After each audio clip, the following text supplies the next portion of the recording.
अस्सलामु अलैकुम नाज़रीन, तेलंगाना ब्रेकिंग न्यूज़ के ख़बरनामे में आप तमाम का इस्तकबाल है। आइए नज़र डालते हैं देश और दुनिया की ख़ास और अहम ख़बरों पर एक नज़र। मक्का मस्जिद में नमाज ईद के इंतज़ामात 8,000 से ज़ायद मुसलमान नमाज अदा करेंगे। इस ईद पर शहर की तारीख़ी मस्जिद मक्का मस्जिद में 8,000 से ज़ायद मुसलमानों के नमाज अदा करने की तौक़ा है।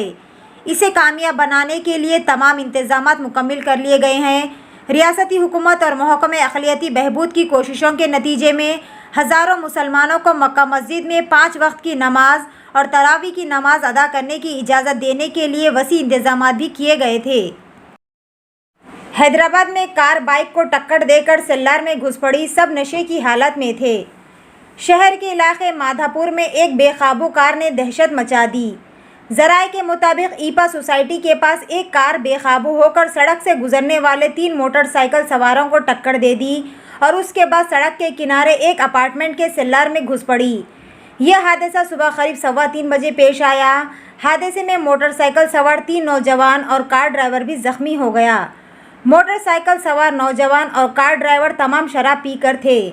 पुलिस ने इस मामले में केस दर्ज करके तहकीकात का आगाज़ कर दिया है। काबीनी वजीर के.टी. रामाराव ने कहा है कि वो तेलंगाना बीजेपी के लीडर के साथ साथ रियासती गवर्नर का दोहरा किरदार अदा नहीं कर सकते। वजीर ने कहा है कि गवर्नर को एक का इंतखाब करना होगा। एक कहावत है, खरगोश के साथ दौड़ना और शिकारी शिकारी के साथ। आपका दोहरा किरदार नहीं हो सकता। आप तेलंगाना बीजेपी लीडर और एक ही वक्त में गवर्नर नहीं हो सकते। इन्होंने सहाफ़ियों के एक मुंतखब ग्रुप के साथ बातचीत के दौरान कहा। रियासती वज़ीर मोहम्मद महमूद अली और के ईश्वर ने एलबी स्टेडियम में चीफ मिनिस्टर की दावत इफ्तार के इंतजामात का जायज़ा लिया। दावत इफ्तार का अहतमाम सरकारी तौर पर मनाना तेलंगाना की तहजीब है। ये सिलसिला आज़ादी हिंद से जारी है, मगर आजकल कुछ नादान लोग इसकी मुखालिफत की अपील कर रहे हैं। इन ख्यालात का इजहार रियासती वज़ीर मोहम्मद महमूद अली और कोपुला ईश्वर ने किया। हुकूमत तेलंगाना की जानिब से हैदराबाद के एलबी स्टेडियम में 29 अप्रैल को दावत इफ्तार का अहतमाम किया जा रहा है, जिसके मुतालिक एलबी स्टेडियम में इतवार को तमाम महकमे जात के आला ओहदेदारों के साथ एक आला सतही जायज़ा इजलास मुनक़िद हुआ। बेबा खातून सहाफ़ी से MLC के कविता का इजहार। तेलंगाना स्टेट मीडिया एकेडमी के ज़ेर एहतमाम बेगमपेट टूरिज़म प्लाजा में मुनक़िदा खातून सहाफ़ियों के 2 रोज़ा वर्कशॉप के अख्तितामी तकरीब से खिताब करते हुए रुकन क़ानून साज कौंसल कलवा कुंडला कविता ने इस पार्टी से किनारा कशी इख्तियार की, जिसने सरकर्दा खातून सहाफ़ियों को हरासा किया। इन्होंने मज़ीद कहा कि हिंदुस्तान में बहुत सी खातून सहाफ़ी है जिन्हें बेखौफी और अपनी आवाज़ बुलंद करने पर हरासा किया जाता है और सोशल मीडिया पर ट्रोल भी किया जाता है। तेलंगाना में असेंबली इंतखाबात में अभी 1.5 साल का वक्त बाकी है, लेकिन अहम पार्टियों की मसरूफ़ सरगर्मियाँ पहले ही रियासत में सियासी धूल और गर्मी को बढ़ा रही है। पहले से ही गर्मी की लहर की लपेट में तेलंगाना में भी सियासी दर्जे हरारत में इजाफा देखने में आ रहा है, जिसमें इक़्तिदार के अहम दावेदार है और यहाँ तक कि छोटी पार्टियाँ और अवाम की तवज्जो हासिल करने के लिए एक दूसरे से मुकाबला कर रही है। पद यात्रा या पैदल मार्च, यौम तासीस की तक़रीबात और सरकर्दा कायदीन की रैलियों ने पहले ही तेलंगाना में रायशुमारी जैसा माहौल पैदा कर दिया है, जहां 2023 के आखिर में असेंबली इंतखाबात भी होने वाले हैं। इंटरव्यू में मुंतखब ना होने से दिलबर्दाश्ता एक खातून ने की खुदकुशी। घरेलू हालात को संभालने के लिए नौकरी की कोशिशें और दे दी जान। शोहर की मुलाजिमत ना होने और ख़ुद को मुलाजिमत ना मिलने पर एक शादीशुदा खातून ने फांसी लगाकर ख़ुदकुशी कर ली। तफसीलात के मुताबिक विजयनगर में एक शादीशुदा खातून ने अपने ही मकान में छत से रस्सी डालकर ख़ुदकुशी कर ली।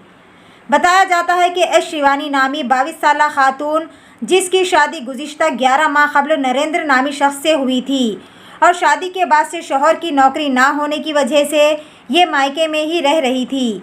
इस दौरान इसने कई मुकामात पर इंटरव्यूज़ दिए, लेकिन कोई मुलाजिमत नहीं मिली। जब गुज़िश्ता रोज़ क़ब्ल इसने एक और इंटरव्यू दिया, लेकिन इस बार भी हमेशा की तरह इसको मुलाजिमत नहीं मिली, जिससे दिलबर्दाश्ता होकर इसने ख़ुदकुशी कर ली। शादी के 1 माह बाद ही एक दुल्हन ने अपने शौहर का ब्लेड से गला काट दिया। ये वारदात रियासत तेलंगाना ज़िला हनमकुंडा के मौज़ा पसारागुड़ा में पेश आया। مقامی راجو نامی شخص کی شادی 25 مارچ کو ارچنا سے ہوئی تھی۔ کل رات دیر گئے خاتون نے اپنے شوہر کا ریزر بلیڈ سے گلا کاٹ دیا۔ زخمی شوہر کو علاج کے لیے ورنگل کے MGM ہاسپٹل منتقل کیا گیا، جہاں وہ زیر علاج ہے۔ گھر والوں نے بتایا ہے کہ گزشتہ کچھ دنوں سے دلہن عجیب و غریب حرکتیں کر رہی ہے۔ آن لائن ایپ کے ذریعے دیے جانے والے قرض کے معاملات میں اضافے کے پیش نظر تلنگانہ پولیس نے عوام کو ایسے ایپ سے چوکس رہنے کا مشورہ دیا ہے۔ اپنے بیداری کے پیام میں پولیس نے کہا ہے، کئی ایسے ایپس فون پر قرضوں کی پیشکش کر رہے ہیں۔ عوام جو قرض کے ضرورت مند ہے، ان ایپس کو اپنے فون میں موجود تمام افراد کے فون نمبرات تک رسائی کی اجازت دے رہے ہیں۔ ان ایپس کے ذریعے قرض کی ادائیگی کے بعد کمپنی کے ایگزیکٹو کی جانب سے ہراساں کیے جانے پر بعض افراد نے خودکشی بھی کر لی ہے۔ مختصر وقفے کے بعد دوبارہ ایسے ایپس کی سرگرمیوں میں اضافہ ہوا ہے۔ پولیس نے بعض متاثرین کی شکایت کی بنیاد پر ان کے خلاف معاملات بھی درج کیے ہیں۔ تعصب کی اینک اتاریے صاحب، اسلام بھی اچھا لگے گا، مسلمان بھی اچھے لگیں گے۔ اسلام دنیا کے تمام مذاہب میں سب سے عظیم و شان اور سب سے باوقار مذہب ہے۔ مذہب اسلام کے اندر ذرہ برابر بھی ناانصافی اور حق تلفی کی گنجائش نہیں ہے۔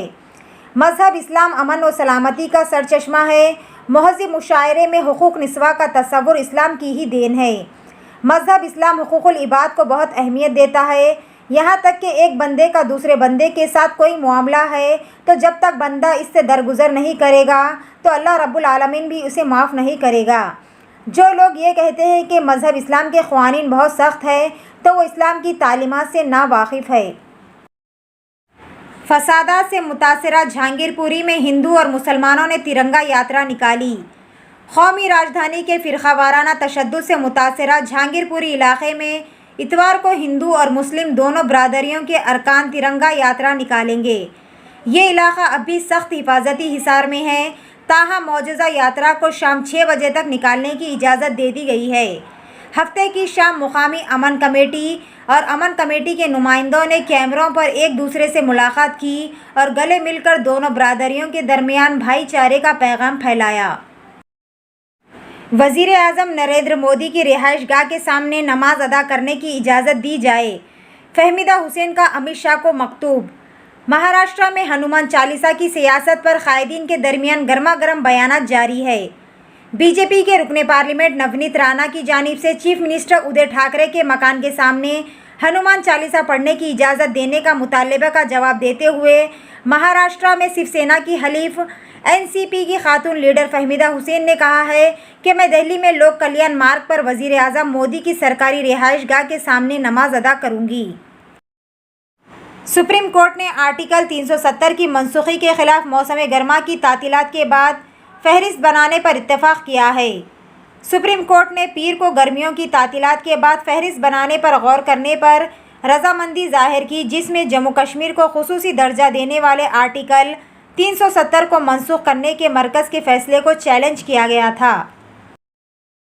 وزیر اعظم بدھ کو کووڈ کی صورتحال پر تبادلہ خیال کرنے کے لیے افسران سے ملاقات کریں گے۔ ایک رپورٹ میں کہا گیا ہے کہ وزیر اعظم نریندر مودی بدھ کو کووڈ جائزہ اجلاس کی صدارت کریں گے، کیونکہ ملک میں پچھلے 2 ہفتوں کے دوران معاملات میں اضافہ ہوا ہے۔ صحت کے سیکریٹری راجیش بھوشن کووڈ کی موجودہ صورتحال، ویکسینیشن کی حد، خاص طور پر بوسٹر ڈوز اور بعض ریاستوں میں کیسز کی رفتار میں ایک پریزنٹیشن دیں گے۔ خبر نے ذرائع کے حوالے سے رپورٹ کیا ہے، کووڈ کیسز میں اضافے کے درمیان کچھ شہروں میں ایک بار پھر ماسک پہننا لازمی کر دیا گیا ہے۔ دہلی، جس نے ماسک کے اصول کو واپس لایا ہے، شہر کے محکمہ صحت کے اعداد و شمار کے مطابق 11-18 اپریل کے درمیان مثبت کی شرح میں تقریباً 3 گنا اضافے کے ساتھ نئے انفیکشن میں بھی اضافہ دیکھا جا رہا ہے۔ پاکستان کے انتباہ کے بعد طالبان دہشت گردوں کو سرحد سے دور منتقل کر رہے ہیں۔ افغانستان میں طالبان کی زیر قیادت حکومت نے حالیہ حملوں کی ایک سیریز کے بعد اسلام آباد کی طرف سے سخت رد عمل سامنے آنے کے بعد دہشت گرد گروہوں کو پاکستان کے ساتھ ملک کی سرحد کے ساتھ والے علاقوں سے دوسرے حصوں میں منتقل کرنے کے لیے اقدامات کرنا شروع کر دیے ہیں۔ اسلام آباد کے سخت پیغام کے جواب میں طالبان نے کالعدم دہشت گرد تنظیم تحریک طالبان پاکستان TTP اور اس سے منسلک تنظیموں کو سرحدی علاقوں سے افغانستان کے دوسرے علاقوں میں جانے پر آمادہ کرنے کا فیصلہ کیا ہے۔ تازہ اور اہم ترین خبروں کے لیے ہمارے چینل تلنگانہ بریکنگ نیوز کو YouTube پر لائک، شیئر اور سبسکرائب کریں اور فیس بک پیج پر فالو کریں۔